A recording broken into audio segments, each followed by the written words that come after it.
My family lived a state away from me, and at the time that this happened, I had just turned 18 and my mom would finally let me drive to go see them, which was about a 5.5-hour drive. About halfway there, I needed to stop to get gas and snacks. I wasn't very familiar with the drive or where the gas stations were, and since they were kind of spread out, I pulled off the highway as soon as I felt it wasn't smart to wait for another one. I have always been somewhat suspicious of people in general because I didn't have an easy childhood, and I grew up learning to sense when something wasn't right. So, I wasn't really worried about being by myself because I knew how to handle myself. So I pulled up to a relatively empty gas station, maybe one or two other cars, but it was a larger one with an antique shop inside. I parked at a pump, locked my doors, and went inside. There was no one at the counter, but a sign said they would be right back, so I went and picked out a snack and a drink. Well, when I previously walked in, I noticed a man, late 20s, kind of just wandering in the store. I saw him glance over at me when I walked in, but didn't really think about it, not really paying him any attention. I went and opened the door to the soda and was perusing them when he comes right up next to me and opens the one next to mine. This wasn't particularly weird to me, but the fact that he was literally all the way across the store when I came in, and then, as soon as I go over there, he does too. I was like, okay, I'ma go look for a different drink. So I go to the tea section and stand there for a sec, and he follows me to the one right next to mine again. Only this time he looks at me, smiles a creepy-ass closed-lip smile and says, "Hi." I do want to say that even though he could have easily just been trying to be nice or flirt or something, I had an instant creepy vibe from him when he first walked over, and that intuition has never failed me before.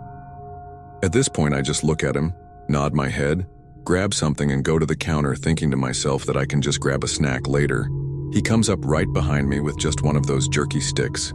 Literally did not even grab anything from the refrigerators that he was looking in right next to mine, and just stands super close to me. And I mean, he was right up behind me. I could feel his body heat and his breath on the back of my neck. I'm literally just wanting this fucking cashier to come in here so I can get the fuck away from him. So I start calling for someone. No one answers or comes out. Dude's behind me texting on his phone and looking around and at the door like he's waiting for someone. Finally, I'm like, fuck it, I'm out. I leave my drink on the counter and walk out. He follows me. At this point, I literally run to my car and I remember feeling him grasp my jacket, but with the momentum of my arms swinging, he didn't get a firm hold. I hop in and lock the doors, turning my car on in record speed.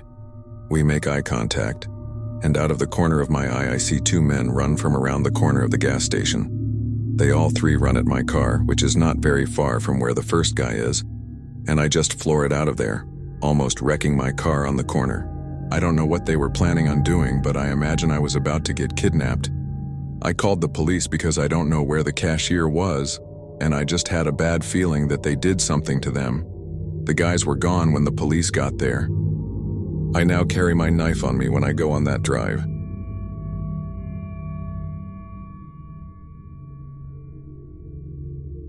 Growing up on the edge of the suburbs, there was a large grove of trees and hills by some railroad tracks that led to a big forest, about half a mile from my house. When I was 9 years old, me and my neighborhood friends would ride our bikes to the railroad tracks and walk to the forest to go explore the random pieces of furniture and junk in this peculiar forest. We'd play card games, do homework, and hang with friends out there for about an hour or two, but never sat out there too long.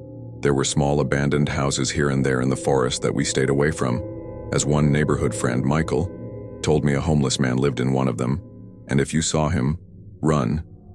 So right off the bat, after hearing this, going near this house in the woods was scary as could be.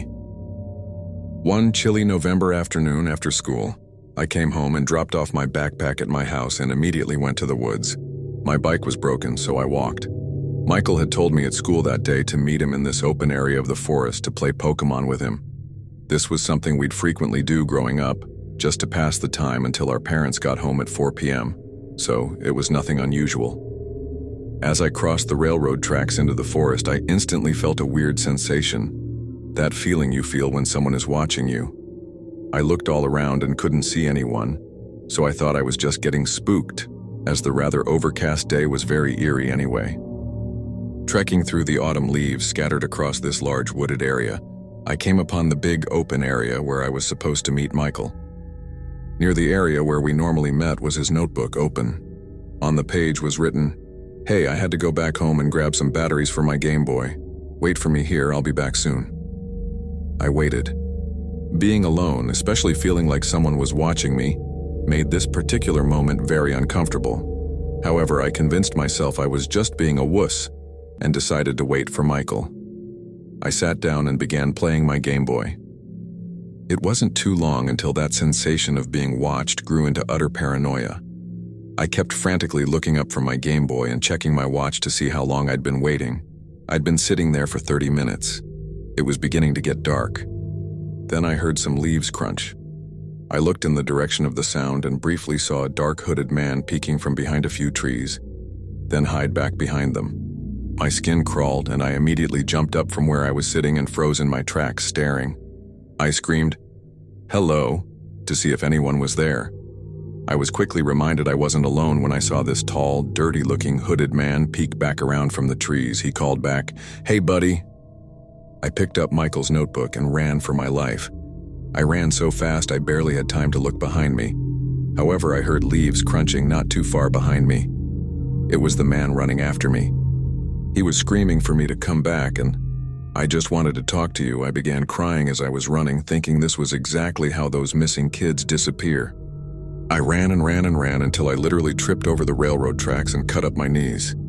Michael was just getting to the railroad tracks. He saw me, dirty and bloody and crying hysterically, and I screamed at him to run. Without question, we ran all the way home. The hooded man was nowhere to be seen once we left the railroad tracks. I last saw him standing in the woods, defeated that he couldn't catch me or something. I don't know. I told Michael everything, and we never went back to the woods ever again. Years later, in 2016, they bulldozed the woods and built a neighborhood there. We later found out from fellow neighborhood friends who were in the area, the same thing happened to them growing up. To this day, this is probably one of my scariest stories growing up.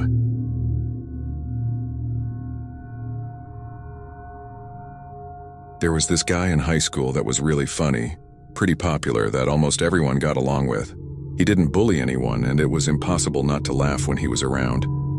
He was a genuinely goofy guy, the class clown type. He would say hi to me, try to strike up conversation, and even compliment me. Being an awkward teenage girl in an extremely cringe-worthy emo phase, I was flattered. I wasn't used to getting attention like that, so it was nice to have a guy around the school that would randomly say, "You look really cute today." I wasn't interested in him romantically at all, though. He was more of just a funny acquaintance that made me smile every once in a while. He added me on Facebook, like he did with almost all of the kids in his grade and the grade below his. After a while, he asked me if I wanted to hang out with him after school. I contemplated it, but there was a faint voice in the back of my head saying it probably wasn't a good idea. Nothing really screaming danger, but just something in my gut telling me to be wary. I never took him up on his offers, even if other people would be around. He also asked my best friend to hang out after school, but she never accepted, and we would talk about how weird it was that he would ask us separately to hang out with him after school, since we weren't the type of girls he was known to date. And we both agreed that we just really would rather not. Time passed, life went on, and I completely forgot about the guy. Until about a week ago, when one of my friends shared an article about a bar in the next town over that was under scrutiny for supposedly aiding predators who hunted there, or something to that effect. I can't remember exactly what the article said, because I was more focused on something else in the article. That guy I went to school with is in prison for raping 2 women, and that bar was his hunting ground. And word around my hometown is that they weren't his only 2 victims, just the 2 that got justice. After reading that article, I just sat there, staring at my phone in disbelief. My stomach dropped, and all I could think about were those weird gut feelings I had back then. The ones I ignored because he seemed harmless on the surface. I called my best friend that night. She had already seen the news and said the same thing I was thinking. That could have been one of us. It's terrifying how close we might have come to something we couldn't walk away from. Now, whenever someone brushes off their instincts or says they're probably just overreacting, I tell them to trust their gut, because sometimes the nicest face in the room is just wearing the best mask.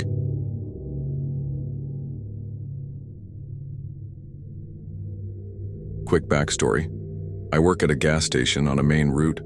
We see a lot of travelers passing through. Only one person works each shift, and it's a 24-hour store. We're short-staffed, so I agreed to an overnight. I'm female, and I work in a state that's always had self-serve gas stations. So this guy comes in. I ask him if he needs any help. He says no, he's getting gas at the pump but needs to use the bathroom. I go back to work on whatever invoices we got yesterday. The guy uses the bathroom and then goes back outside. About 5-7 minutes later, he comes back inside and tells me that he's confused about the pump. He directly says, "You might have to come outside to help me." Customers don't often say this. They usually just complain that it's not working. So I'm already feeling weird about this guy. I shake it off because he looks like a nerd, and I don't feel afraid of him really. I look at the register to see what error came up for his pump, and there's no errors. The register doesn't even say it was in use. Even if someone tries to pay and nothing's wrong with their payment, it will at least say, "Payment, loyalty timed out." But literally there was no sign of him trying to use it before asking me for help. I ask him if he wants to just pay inside. He agrees, gets his wallet out of his car, and then pays $10. I give him his receipt and he says, "Can you help me? I don't understand the machine." And I say, "We aren't really allowed to leave the store during overnight shifts as it's just me here and it's not safe to go outside." I don't know why I told him I was alone, but he wasn't seemingly threatening. He proceeds to say, "I don't understand what it's asking me. I need help. I'm not scary." I tell him again that I can't go outside because it's store policy for the overnight shift. I say, "It's not that you're scary. I just can't go outside. I would have to tell a little old lady asking for help at this hour the same thing." Which is true. We can't even take out the trash during overnights. He starts to walk away from the register counter now, but then again stops at the door and asks me one last time to come outside and help him. I'm pretty annoyed at this point. I've said no twice now. I'm not going, so stop asking. I finally say in a super annoyed tone, "Okay, all you need to do is 1. Pick up the nozzle. 2. Select the fuel grade button. 3. Put it into your tank and squeeze the handle. I'm not going outside." Then he finally goes back to the car, and the register tells me he had no trouble pumping gas. Also, his plates seemed like they were from the state I work in. This kind of thing wouldn't make me suspicious usually. But the fact that he originally decided for me to go outside instead of bringing money inside at 3 a.m. is weird. Along with how he didn't bother to use the pump before he came inside to ask for help, claimed it wasn't working, and didn't take my first no for an answer.